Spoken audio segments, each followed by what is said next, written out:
بەناوی خوای گەورە و میهرەبان.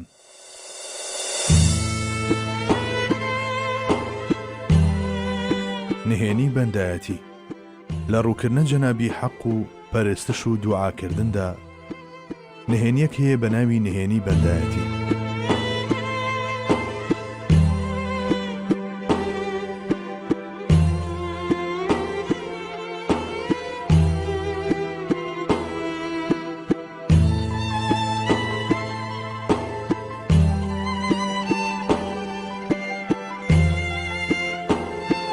گۆزەی شکاو.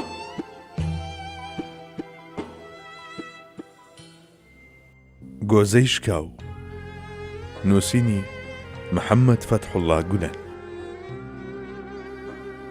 گۆزەی شکاو ناساندن.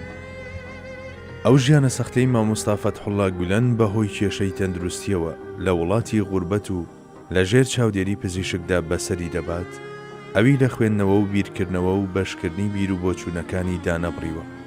سەرباری هەموو ناڕەحەتیەک گەرتەنها بۆ چەند خولەکێک هەست بە باشبووم بکات، وەڵامی ئەو پرسیارانە دەداتەوە کە ئاراستەی دەکرێن. ئەم وتارە پڕبەرەکەتانە کە لە سەرەتادا لەسەر پەڕەکانی ئینتەرنێت بڵاوکراونەتەوە و بوونە مایەی گرنگی پێدانی زۆری خوێنەران لە ژێرناوی گۆزەی شکاودا کۆکرانەوە. بۆچی گۆزەی شکاو؟ مامۆستا دیوانی شیعرەکەی شیناوناوە سازی شکاو. لە ناخی ئەم چواندنانەدا خاکیبوونێکی قوڵ حەشاردراوە. لە سەرەتادا پێویستە ئەوە ببینی، پاشان ئازاری بیرێک کە خاوەنەکەی ناتوانێت بە تەواوەتی دەری ببڕێت. ئایا دەکرێت ئەو ئاوازەی بە سازێکی شکاو دەژەندرێت ئەو هەستانە بە تەواوی دەرببڕێ کە لە قوڵترین گۆشەکانی دڵەوە هەڵدەقڵێن؟ ئەوانەی لەمە تێدەگەن تەنها ئەو فاتیحانەی دڵن کە لەو گۆشە قوڵانەدا لە گەشت و گەڕاندان.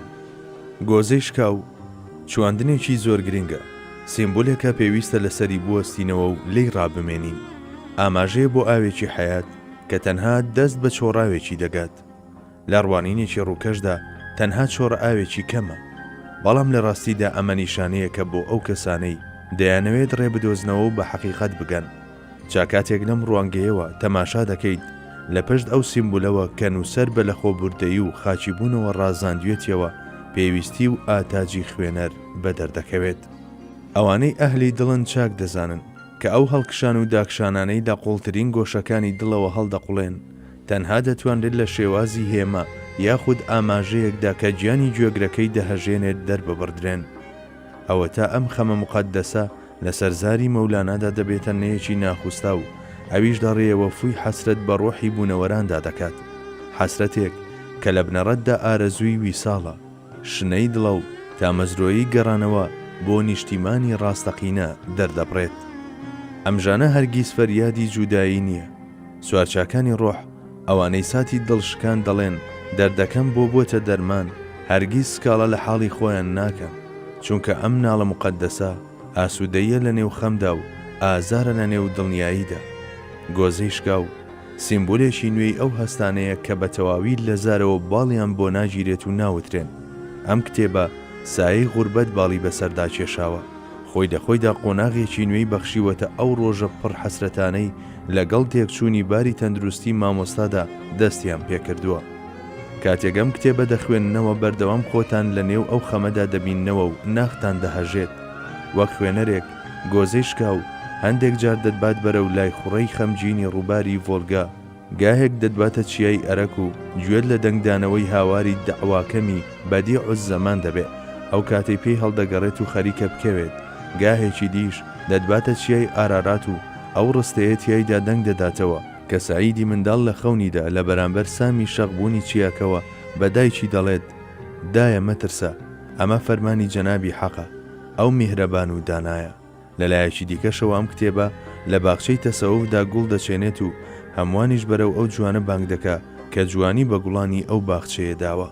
گۆزەی شکاو بە خراپە باسی هیچ بیرێک ناکات، جیرۆدەی بابەتە سادەکانی ڕۆژ نابێ، بەڵکو کۆمەڵێک وتار و گفتوگۆیە لە ساباتی ئەو سەرچاوانەدا کە کڕۆکی ئاین پێک دەهێنن. لە پێش هەموویشیانەوە قورئان و سونەتی پیرۆزی پێغەمبەری خوا صلی الله علیه وسلم، بابەتەکانیش بە جۆرێک باسکراون کە هەمووان بتوانن بە گوێرەی ئاست و ئاسۆی بیریان سوودی لێ ببینن. ئەم کتێبە کە بەشێکە لە زنجیرەیە کتێب بە ناوی گۆزەی شکاو بۆشایەکی گەورەی فکری لە ئەمڕۆی جیهانی ئیسلامیدا پڕ دەکاتەوە. ڕۆڵی ڕێبەرێک دەبینێ بۆ ئەو باوەڕدارانەی دەیانەوێ بە گیانی ئومەتێکی مەزن و مێژوویەکی پڕشانازیەوە لە جیهانی نوێی ئەمڕۆ تێبگەن و دروست ئەنگاو هەڵگرن. گۆزەی شکاو نمونەی بیری میانڕەوە، بە دەربڕینێکی ڕوونتر نمونەی بەرجەستەبوونی ڕێگە ڕاستەکەمان دەخاتە پێشچاو. بانگمان دەکا بۆ ئەوەی لەسەر تاپێ چاو بە خۆدا بخشێنینەوە و محاسەبەی نەفسمان بکەین، لەلایەک بە موژدەکانی هەوێنی تاسەمەندی خزمەت لە گیانماندا دەنێتەوە و لەلایەکی دیکەوە بیرمان دەخاتەوە و دڵمان ڕادەچڵەشێنێ کە دادگای ئیلاهی لێپرسینەوە لەگەڵ یەک بەیەکی مرۆڤەکاندا دەکات. ئەو مردن و زیندووبوونەوانەی لە نێوان ترس و ئومێددا بەسەرمان دێت زیاتر لە پەروەردیگارمان نزیک دەکاتەوە.